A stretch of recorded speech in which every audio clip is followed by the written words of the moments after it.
Soulève une question, est-il possible de les réintroduire directement dans leur milieu naturel? Comment s'y prend-on à l'étranger? Voyez ce reportage de Julie Beckrich, Vigile Lado et notre bureau à Rennes.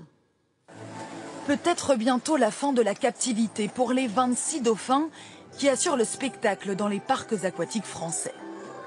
Le Conseil d'État a confirmé cette semaine l'interdiction de la reproduction des dauphins en captivité.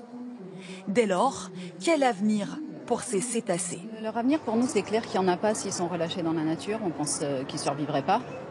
Pour plein de raisons. D'abord, il y a de plus en plus de problèmes de pollution dans la nature et ici, ils sont quand même dans un milieu qui est extrêmement préservé au niveau de la qualité de l'eau.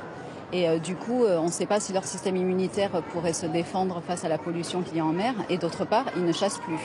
Ils ne chassent pas ici puisque c'est nous qui leur apportons leur nourriture. Une association a pourtant prouvé le contraire en Corée.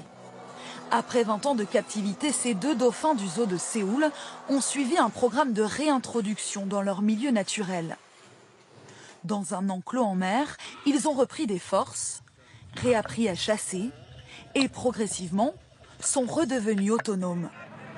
Au bout de 2 mois, ils ont été rendus à la mer.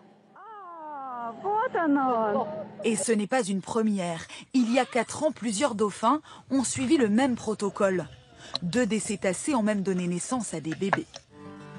En Europe, un projet similaire est en cours ici, dans les eaux turquoises de l'île de Lipsi en Grèce. Bientôt, un vaste sanctuaire pour dauphins. Il faut que le bras de mer puisse être protégé pour ces dauphins et puis qu'il présente tous les avantages de la nature et d'une vie en semi-liberté pour eux.